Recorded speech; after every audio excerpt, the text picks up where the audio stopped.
जी जनाब, once again welcome back after a break. आज हम थोड़ा सा फिर एक बार एनवायरनमेंट के हवाले से चीज़ों को डिस्कस करेंगे, क्योंकि मुझे बहुत अच्छा लग रहा है कि हमारी हुकूमत जिस तरह से इनिशिएटिव्स ले रही है और जिस तरह से लोग भी इस चीज़ को समझ रहे हैं, रियलाइज़ कर रहे हैं कि वाकई अब वक्त आ गया है कि हमने हर छोटी छोटी चीज़ को उसका ख्याल रखना है। अपनी मुल्क को किस तरह से हम साफ़ सुथरा रख सकते हैं, एनवायरनमेंट को किस तरह से क्लीन एंड ग्रीन रख सकते हैं, उसके लिए हम जो भी करना चाहेंगे हम कर सकते हैं और हो भी रहा है। बहुत सारी चीज़ों की सामने बात आ रही है और रीजंस निकल कर आती चली जा रही हैं, और ये भी अच्छी बात है कि इस दफ़ा का जो समिट है वो हम होस्ट कर रहे हैं। क्या रीज़न थी इस डे के हवाले से कि इन्वायरमेंट डे क्यों सेलिब्रेट किया जाता है, इन्वायरमेंट को किस तरह से बेहतर बनाया जा सकता है, इसमें हम एज अ सिटीजन्स हमारा कितना रोल है और हुकूमत का कितना रोल है, इस पे आज हम और मज़ीद थोड़ा सा डिटेल में बात करेंगे। हमारे साथ यहाँ पे इन्वायरमेंट एक्सपर्ट मौजूद हैं, उनको वेलकम करते हैं और उनसे बहुत सारी चीज़ें आज हम जानने की कोशिश करेंगे। हमारे साथ मौजूद है इंजीनियर अतौर रहमान साहब। अस्सलाम वालेकुम जी। वालेकुम अस्सलाम। कैसे हैं आप? शुक्र अल्लाह का, बहुत बहुत शुक्रिया कि आप तशरीफ लेकर आए, and it's a very important topic जिस पे हमने डिस्कस करना है इंशाल्लाह। Thank you. इसी के साथ जो हमारे अगले मेहमान हैं वो भी एक तरह से कहा जाए इंस्टीट्यूट ऑफ एनवायरनमेंट है, एक एनवायरनमेंट एक्सपर्ट हैं, और उनसे जो भी वो बात कहेंगे तहकीक के साथ हमें बताएंगे, और जितना उनका ज़िंदगी भर का एक्सपीरियंस रहा है और जितना उन्होंने एनवायरनमेंट को पढ़ा है, जाना है, उस पर रिसर्च की है, वो सारी आज हमें बहुत ही फ़ायदा पहुंचा सकती है, क्योंकि हमारी इस तरह से नॉलेज में इजाफा होगा। साबिक चीफ एनवायरनमेंट पाकिस्तान रह चुके हैं, इस वक्त चेयरमैन डेवलपमेंट फाइनेंस है। तो आइए वेलकम करते हैं। हमारे साथ यहाँ पे मौजूद हैं सैयद नसीब गिलानी साहब। अस्सलाम वालेकुम जी। वालेकुम जी, आपके साथ आना अच्छा लगा। बहुत शुक्रिया। क्योंकि एनवायरनमेंट सुबह से ही शुरू होता है खुशगवार सुबह के साथ तो दिन अच्छा गुजरता है। बिल्कुल जी, दिन अच्छा वाकई गुजरता है, और जब आपको मौसम अच्छा लगे, आप गुजर रहे हो, आपको रोड्स क्लियर नजर आए, एनवायरनमेंट बहुत खूबसूरत हो, माहौल खुशगवार फील होना शुरू हो जाए, तो मेरे ख्याल से दिन अच्छा ही पूरा गुजर जाता है। सर, आपसे आगाज करूंगी आज के इस टॉपिक का, एनवायरनमेंट के हवाले से जो हम बात कर रहे हैं। सबसे पहले तो हमें ये बताइएगा कि ये जो एनवायरनमेंट डे है, ये जो सेलिब्रेट किया जाता है, क्यों किया जाता है, क्या जरूरत पड़ी थी कि हम इस चीज को इतनी अहमियत दें, लोगों तक ये अवेयरनेस पहुंचाएं कि ये एनवायरनमेंट होती क्या है? यूनाइटेड नेशन ने बहुत सारे अच्छे और बुरे और दरमियाने और इनएक्शन काम किए हैं, लेकिन चूंकि जनरल असम्बली जो है यूएन की, वो सिक्योरिटी काउंसिल की तरह पॉलिटिकल नहीं है और वहाँ इक्वल राइट्स हैं सब लोगों के, तो उन्होंने बहुत अरसे से शुरू किया हुआ है कि मुख्तलिफ दिनों को मुख्तलिफ काजेज़ के साथ एसोसिएट किया। सही। 1972 की बात है कि जनरल असम्बली ने रेजोल्यूशन पेश किया कि 5 जून वर्ल्ड एनवायरनमेंट डे के तौर पे मनाया जाए। सही। और इसको फॉर्मलाइज करने में पहला वर्ल्ड एनवायरनमेंट डे 1974 में मनाया गया। अब यह है कि वो रेजोल्यूशन क्या कहता है और रेजोल्यूशन को क्यों बनाया गया। राइट। रेजोल्यूशन बनाने का मकसद ये था कि ये किसी फर्द का और किसी एक मुल्क का मसला नहीं है, ये पूरे प्लेनेट का, पूरे वर्ल्ड का मसला है जी, और पूरी इंसानियत का मसला है। तो इसको ग्लोबल लेवल पे डील करने की जरूरत है जी। बिल्कुल। एक तो यूएन जनरल असम्बली जब बात करती है तो वो ये बात को हमगीर आलमी अहमियत देती है।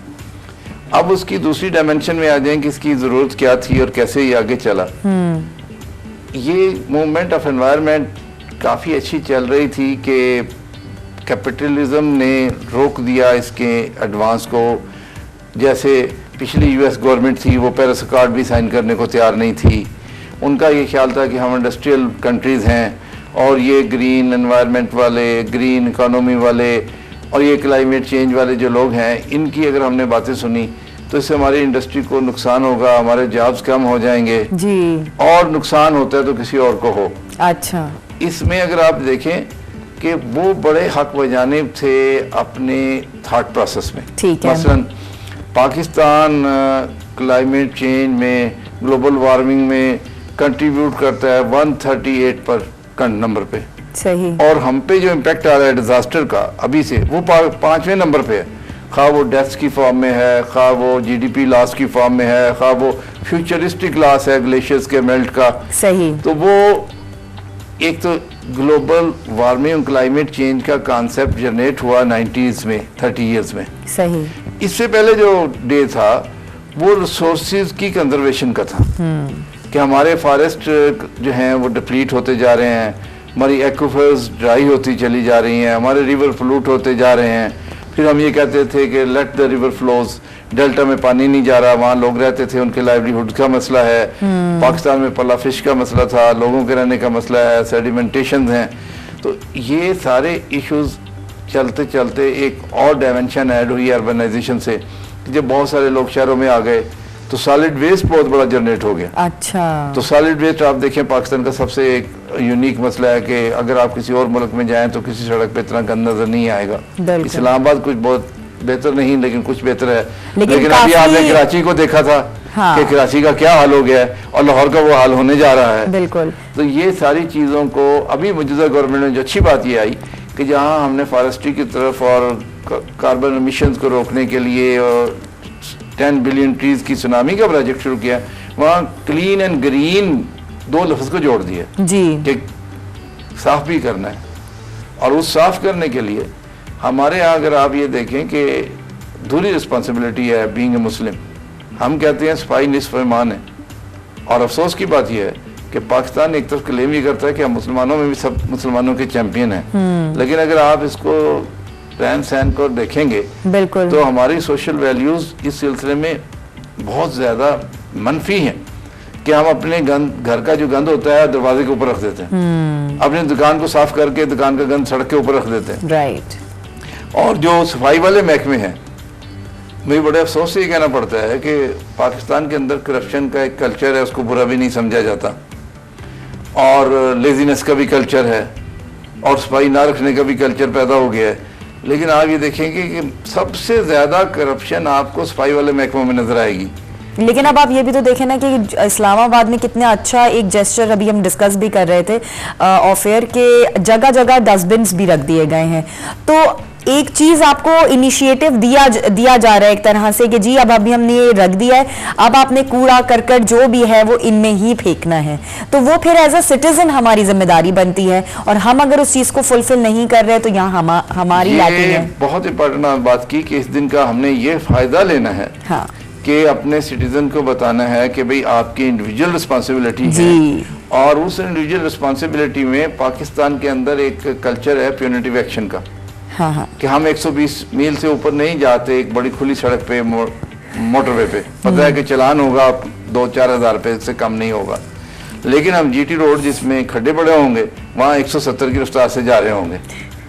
तो अभी सारा उल्टा काम करेंगे। मेरी जिंदगी में इसके जो प्यूनिटिव एक्शन की मैंने मिसाल देखी। मैं अभी यंगस्टर 18-19 साल का, मैं सिंगापुर गया हुआ था एज अ स्टूडेंट। तो पहली बात मुझे सिंगापुर यूनिवर्सिटी की स्टूडेंट्स यूनियन की सेक्रेटरी ने भी, खातून ने एक बात बताई कि आप सिगरेट तो नहीं पीते? अच्छा। नहीं। उसने कहा बस ठीक है। मैंने कहा क्यों? उसने कहा आप सिगरेट पियेंगे, जैसे सिगरेट फेंकेंगे कैमरा उस वक्त बड़ा रेयर था, फोटो आएगी और आपको $1000 जुर्माना होगा सिगरेट फेंकने का।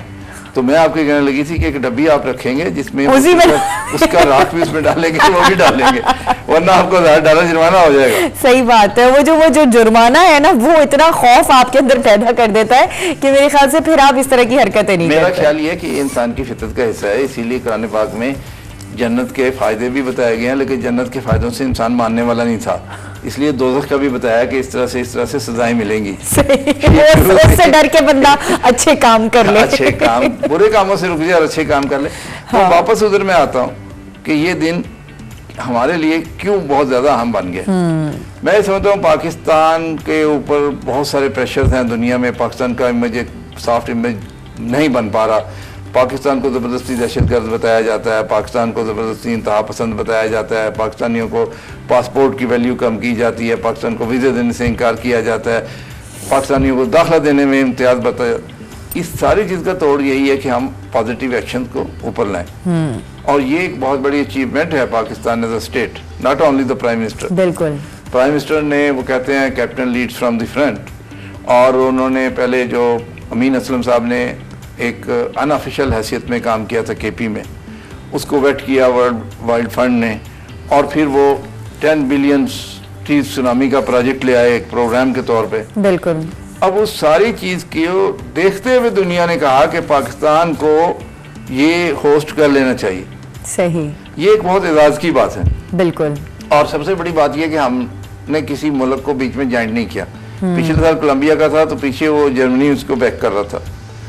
अब हमारे पे एक बड़ी जिम्मेदारी और आ गई है। अच्छा। वो जिम्मेदारी यही है कि हर साल वाले जो इश्यूज थे वो एक आइसोलेटेड इश्यूज थे, यानी एक साल का इशू था कि प्लास्टिक रिसाइकल नहीं होता, बहुत मसला है, बैग्स का भी है, कंप्यूटर के पुर्जों का भी है। इसी तरह से उससे पिछले साल एयर पोल्यूशन का था, क्योंकि वो इंडोर एयर पोल्यूशन है या बाहर की है। एक बहुत मजे का इशू भी एक बार था, थिंक एंड ईट, क्योंकि हमने कंजम्पशन जो शुरू की है गोश्त की, ये भी इन्वायरमेंट पे एक बहुत बोझ है। और हमारे जो लिविंग स्टाइल में जैसे हम लकड़ी का फुटप्रिंट है, वाटर में मैं चीफ वाटर भी रहा हूँ तो हमने कोशिश करके मुख्तलिफ कंजम्पशन पैटर्न्स के वाटर फुटप्रिंट्स निकाल लिए। अच्छा। हमने कहा है कि जब आप 1 किलो गोश्त खाते हैं, दरअसल आप 240 टन पानी इस्तेमाल करते हैं, क्योंकि उतना पानी खर्च होता है वो चारा बनाने में, जिससे वो गायें 1 टन आपको 1 किलो गोश्त दे रही है। उसको वाटर फुटप्रिंट्स में हमने कन्वर्ट किया। अब मैं ये समझता हूँ कि दरख्तों को बचाने के लिए हमें वुड का फुटप्रिंट भी निकालना चाहिए। बिल्कुल। और उसका सबसे बड़ा फुटप्रिंट आएगा कागज में। हाँ। क्योंकि सबसे ज्यादा वुड जब खर्च हो रही है वो कागज में खर्च हो रही है। बिल्कुल। और हमने प्लानिंग कमीशन में एक शुरू की थी फ्रेज जो दुनिया से अलग थी।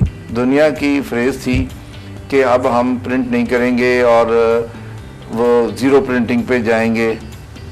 तो हमने कहा कि नहीं, प्रैक्टिकली मुमकिन नहीं है, हम इसको लेस पेपर कहेंगे। पेपरलेस इंटरनेशनल आइडिया था, पेपरलेस, सही, ताकि सारे का सारा डिजिटल हो जाए। ठीक है। तो हमारा उसमें था कि बी रियलिस्टिक, लेस पेपर, क्योंकि कुछ ना कुछ कागज आपको बहरहाल प्रिंट करने हैं। बिल्कुल। और अभी हम लोगों को बता रहे थे और बड़ा इफेक्टिवली बताया कि कागज के दोनों तरफ लिखें, कागज के दोनों तरफ प्रिंट करें, क्योंकि ये आप सिर्फ खर्चा नहीं ज़ाय कर रहे, आप एक दरख्त ज़ाय कर रहे हैं। बिल्कुल।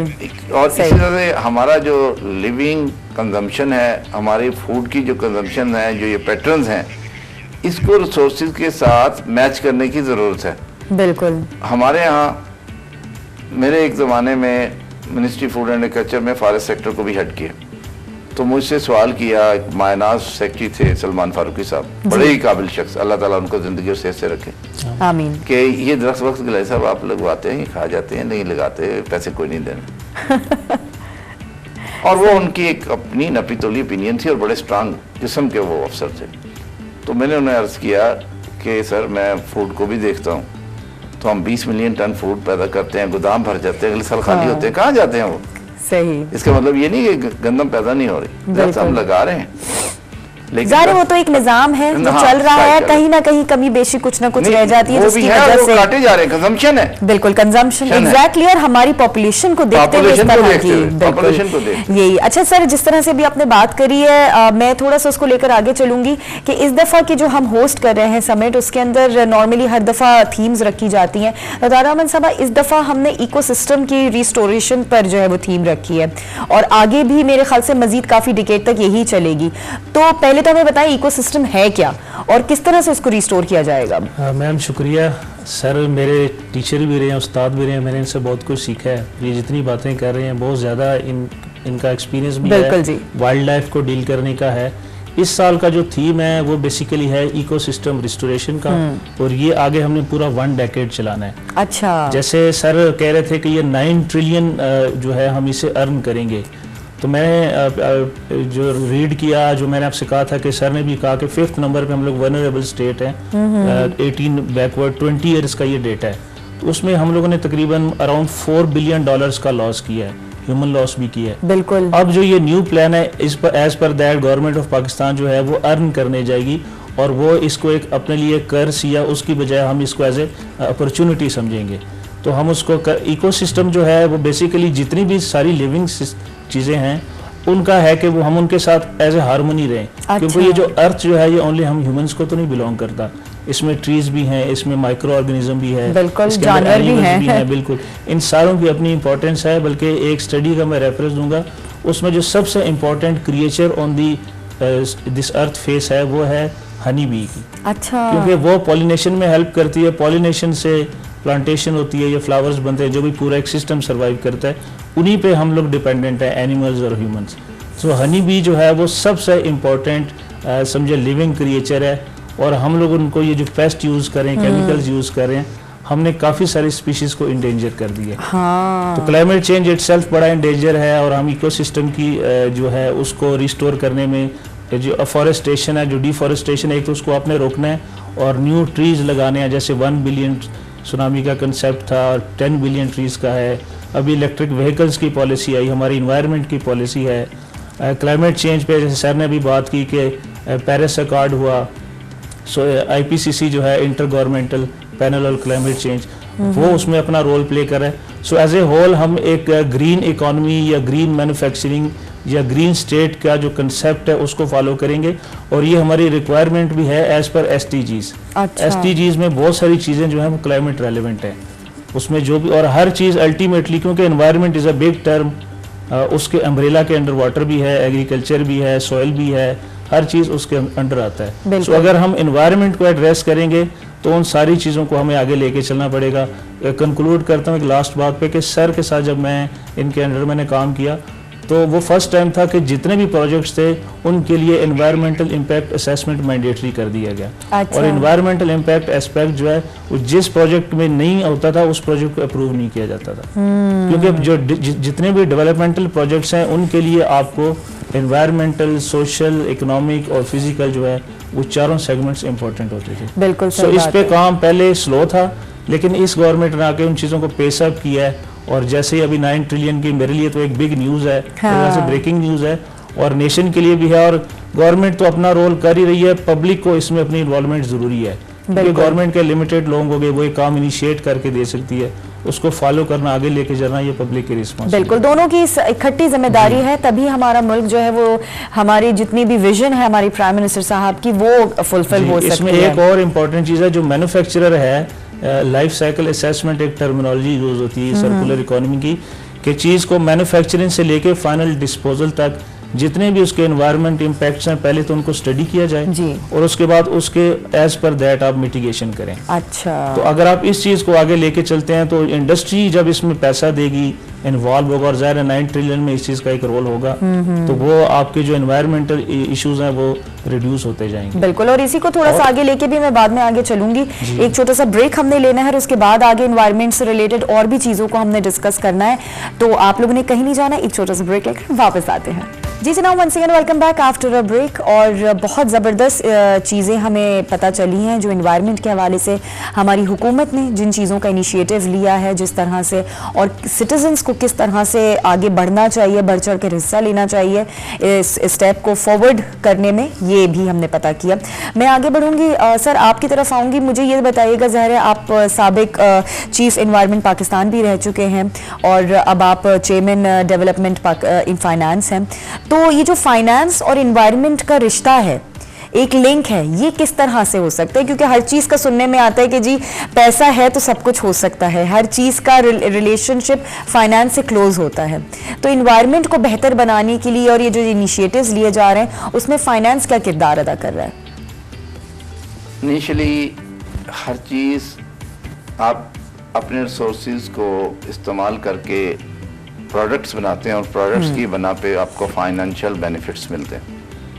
अगर आप उन चीज़ों का इस्तेमाल सस्टेनेबल तरीके से करें तो आप ज़्यादा देर तक देर पार तरक्की कर सकते हैं, जिसको सस्टेनेबल डेवलपमेंट कहते हैं, जो कि आपकी नेक्स्ट जनरेशन तक जा सकती है। प्लेनेट पे जितने रिसोर्सेज हैं ये सारे इनपुट रिसोर्सेज हैं, लेकिन ये हमारे लिए, हमारी जनरेशन के लिए नहीं है, ये हमारी कमिंग जनरेशन के लिए भी हैं।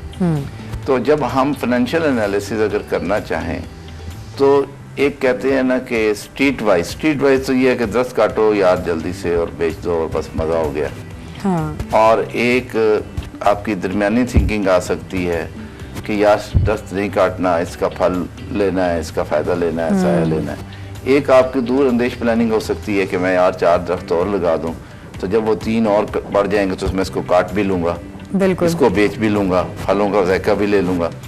तो इसमें ग्रीन इकोनॉमी का एक वाइडर एंगल है जिसमें इंडस्ट्री भी है, बिल्कुल, कि हम वो पोल्यूशन ना काज करें जिससे हमारी अर्थ पोल्यूट हो। जैसे कि एक छोटी सी बात मैं अभी बतौर मान साहब से भी शेयर कर रही थी, एक जगह मैंने पढ़ा था कि हर इंसान इस वक्त यहाँ पाकिस्तान में खासतौर पे कराची में सायेदार दरख्त ढूंढता है कि जी हम यहाँ पर नीचे बैठ जाएं या अपनी गाड़ी पार्क कर दें या इस तरह की कुछ वो उनके दिमाग में बात चल रही होती है। लेकिन जहाँ बात आती है कि खुद प्लांट करने के लिए तो लोग पीछे हट जाया करते थे, लेकिन अब अल्लाह का शुक्र है कि जो ये इनिशिएटिव हमारी हुकूमत ने लिया है तो अब लोग इनिशिएटिव ले रहे हैं, अब कोशिश कर रहे हैं कि हम उस पर बात पर अमल करें कि हाँ जी प्लांटेशन करें या दरख्त लगाएं।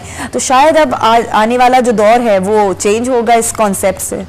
मैं कल की बात बताता हूँ। कल मैं एक इनफॉर्मल मीटिंग में था हायर एजुकेशन कमीशन में जो आपके पड़ोस में है जी जी, तो उनकी एग्जीक्यूटिव डायरेक्टर जो फेडरल सेक्रेटरी हैं मेरी कोलीग रही हैं, तो वो हदायत ये दे रही थी कि हम हर स्टूडेंट को पाबंद करेंगे कि वो एक दरख्त लगाए और उसका सर्टिफिकेट उसका इंस्टीट्यूशन जारी करे।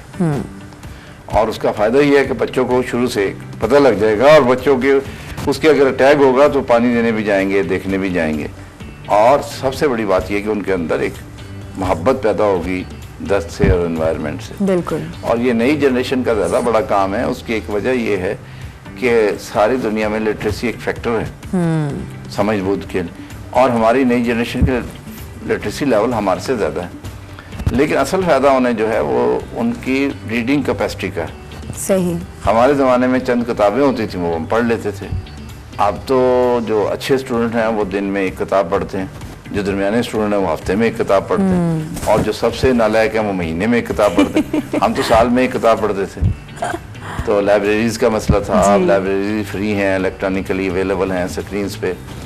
तो नई जनरेशन का इसके अंदर ओनरशिप लेना और फ्लैग कैरियर, फ्लैग होल्डर्स उनका बन जाना, ये मेरे ख्याल में एक बहुत ज़्यादा फ़ायदा हो सकता है हमें। और उससे सबसे बड़ी फ़ायदा ये होगा कि आपकी अपनी हाइजीन भी बेहतर होगी। बिल्कुल। आपकी अगर अपनी हाइजीन बेहतर होती है तो आपकी सेहत बेहतर होती है, और जैसे जैसे सेहतमंद होते हैं आदमी, आपकी थिंकिंग प्रोसेस भी पॉजिटिव हो जाता है। बिल्कुल सही आप बात हंसने मुस्कुराने लग जाते हैं। तो सारा काम अच्छा होगा। हाँ, हंसना मुस्कुराएंगे सारा काम अच्छा। बिल्कुल सही है। इसी चीज़ को थोड़ा सा और आगे बढ़ाऊंगी, जैसे अभी बहुत सारे फैक्टर्स को डिस्कस कर रहे थे। और अहमद साहब ये बताइएगा कि वेदर का जो लिंक है वो कितना हद तक इफेक्ट कर सकता है हमारी इन्वायरमेंट को, क्योंकि ज़ाहिर है हमारे पास इतने सारे मुख्तलिफ सीजन्स हैं, वेदर चेंज होने में कभी भी पता नहीं चलता कैसा भी वेदर हो जाता है, तो कितना इफेक्ट करता है ये इन्वायरमेंट को? एक्चुअली वेदर जो है ये बड़ा क्रिटिकल है। जितना भी ये क्लाइमेट चेंज का सिनेरियो बेसिकली वेदर से ही रिलेट करता है। वेदर जो है वो एक शॉर्ट टर्म या एट स्पॉट क्लाइमेटिक जो कंडीशंस होती है एनवायरनमेंट की, स्टेट ऑफ एटमॉस्फेयर हम देखते हैं, वही जब 20-30 ईयर्स पे हम उसे प्रोलॉन्ग करते हैं तो वो क्लाइमेट बन जाता है। अभी जो ये टेम्परेचर राइज है, जिसे ग्लोबल वार्मिंग का कंसेप्ट है, या बाकी जो इससे रेलेवेंट चीज़ें हैं, और वो भी ज़ाहिर है ग्रीन हाउस गैसेज के इंक्रीज़ होने की वजह से हो रही हैं, तो वो आपके पूरे लाइफ पैटर्न को चेंज करते हैं। जैसे छोटी सी एग्जांपल आपको देता हूँ कि समर जो है वो अब एक्सपैंड हो गया है, विंटर बहुत सारे एरियाज में श्रिंक कर गया है। उसके बाद अनएक्सपेक्टेडली रेन्स आ जाती हैं, आपके अनएक्सपेक्टेडली ड्राउट कंडीशंस आ जाती हैं। जैसे सर एक प्रोग्राम के इंचार्ज रहे, ड्राउट से रेलेवेंट था, तो वो 97 से ऑनवर्ड 2003-2004 तक 7 ईयर्स का हम लोगों ने ड्राउट का पैच गुजारा। अच्छा। तो स्टार्ट में उस टाइम पे भी हम लोग ये क्लाइमेट की चीज़ें पढ़ा करते थे, लेकिन इतना इस पर ट्रस्ट नहीं था। हालांकि जैसे सर ने कहा कि रियो डी जनीरो में जो 92 में हुई या उससे पहले एनवायरनमेंट पे अवेयरनेस तो स्टार्ट हो गई थी, लेकिन एक जिसे कहते हैं एग्जाम्पल्स नहीं थी वर्ल्ड के पास सॉलिडली, या दुनिया मानने को तैयार नहीं थे। जैसे अभी भी सर ने कहा कि कुछ कंट्रीज अपनी इकोनॉमी पे कॉम्प्रोमाइज़ नहीं कर रहे। कार्बन का इमिट होना किसी कंट्री का, ये उसकी डेवलपमेंट का समझे कि एक इम्पॉर्टेंट टूल है, क्राइटेरिया है। जो जितना ज़्यादा बड़ा पोल्यूटर होगा वो समझे उतना ज़्यादा डेवलप कर रहे हैं, क्योंकि आजकल की जो डेवलपमेंट है वो फॉसिल फ्यूल बेस्ड है। वो उसी से कारखाने चलेंगे, उसी से आपकी इकोनॉमी चलेगी, वही आपके लोगों के जितनी ज़्यादा व्हीकल्स होंगी दैट विल इंडिकेट कि आपके लोगों के पास ज़्यादा पैसे, ज़्यादा लग्जरियस लाइफ गुजारें। सो ये सारी चीज़ें अल्टीमेटली एक दूसरे के साथ लिंक करती हैं। तो इतनी ज़्यादा चीज़ों में जब आपकी क्लाइमेट इफेक्ट होगी तो ज़ाहिर है आपका वेदर भी इफेक्ट होगा। और वेदर इतना इंपॉर्टेंट है कि आप इससे देखें कि विंटर और समर की जो ड्रेसिंग है, डाइट है, सब चीज बदल जाती है। चीज चेंज होती है। विंटर की आपकी अलग ड्रेसिंग है, समर की अलग है, क्योंकि ह्यूमन बॉडी का एक स्पेसिफिक टेम्परेचर है 36-37। उसी से जब 15 डिग्री पे आते हैं विंटर में, या 10 पे आते हैं, या माइनस में जाते हैं, तो आपको वो डाइट लेनी है, वो मिटिगेशन लेनी है, आप उस लेवल को मैच करें। आपने गर्म रखना है अपने रूम को, गर्म ड्रेसेस लेने हैं, गर्म डाइट्स लेनी है। इसी तरह समर में जब आपका टेम्परेचर एक्सीड कर जाता है 45, 40 या 50, तो आपने उसको 36, 37 पे अपनी बॉडी टेम्परेचर अकॉर्डिंग लाने के लिए आपको एसी यूज़ करना है, आपको कॉटन ड्रेसेस यूज़ करने हैं, आपको ड्रिंक्स का यूज़ ज़्यादा करना है, रेफ्रिजरेटर्स का, इन चीज़ों का जो है वो यूज़ ज़्यादा हो जाता है। तो ये सारी चीज़ें अल्टीमेटली इफेक्ट करते हैं। एक मैं इंपॉर्टेंट मुझे बात इसमें याद है कि अल्टरनेटिव एनर्जी का बड़ा इंपॉर्टेंट रोल है उसमें। जो इलेक्ट्रिक व्हीकल्स हैं ज़ाहिर है वो बेस करेंगे, सोलर है, बायोगैस पे हमें जाना चाहिए, विंड एनर्जी पे हमें जाना चाहिए, जियो टाइडल हैं, बेतहाशा और हैं। और जितनी ये चीज़ें हैं जो अभी हमें इश्यूज नज़र आ रहे हैं, बेसिकली वो हमारे लिए अपॉर्चुनिटीज़ हैं। वेस्ट जो है वो आपके लिए कई हज़ार मेगावाट इलेक्ट्रिसिटी जनरेट कर सकता है। जब ये सारी चीज़ें आप इस तरीके से करेंगे तो डेफिनेटली आपका वेदर अच्छा होगा, एनवायरनमेंट अच्छा होगा। अब जितने भी आपकी जो सियाहत होती है या टूरिज्म है वो इन चीज़ों पे बेस करती है। आप नॉर्थ वाली साइड पे जाते हो या सवात साइड जाते हो या इवन मरी जो जाते हैं, बिकॉज वहाँ की क्लाइमेट अच्छी है, वहाँ का वेदर अच्छा है। तो जैसे ही हॉट समर होता है तो हर शख्स का इंटरेस्ट होता है कि वो सवात जाए, मरी जाए या कोल्ड एरियाज की तरफ जाए। जो अफोर्ड कर सकते हैं वो स्विट्जरलैंड भी जाते हैं, दुनिया के बाकी ममालिक में भी जाते हैं। सो दैट इंडिकेट्स कि ये सारी चीज़ें इंटरलिंक्ड है, इकोनॉमी इंटरलिंक्ड है, हमारा पूरा लाइफस्टाइल और पूरा जो पैटर्न है वो से लिंक करता है। और इस एक डे को सेलिब्रेट करने का बेसिक पर्पज ये है कि ये एक दिन तो रेजोल्यूशन है, इस चीज़ को फॉलो हमने थ्रू आउट द ईयर करना है। बिल्कुल सही बात है। बहुत बहुत शुक्रिया अताउर रहमान साहब। गिलानी साहब आपका भी बेहद शुक्रिया। और लास्ट फिक्र कहना चाहूंगा जी जी जरूर। क्लाइमेट चेंज में बड़ी अच्छी बात की। हाँ जी। ये जो हम डिकेड बना रहे हैं, हाँ। इसमें हमने टारगेट किया है कि 13 से 26 giga tons of the carbon reduction करनी है। इसमें एक 13 और 26 में बड़ा फर्क है जी, लेकिन हमने कहा कि मिनिमम 13 करेंगे और मैक्सिमम हम कोशिश करेंगे 26। और ये बहुत बड़ी रिडक्शन इन कार्बन है।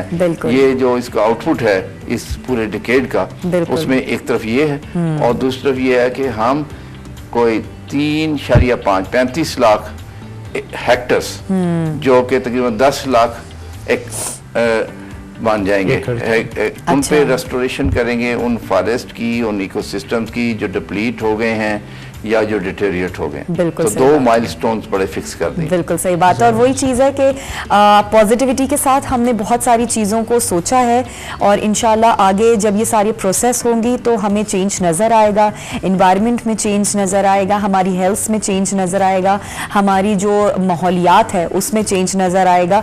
और ये सब ने मिलकर ही करना है।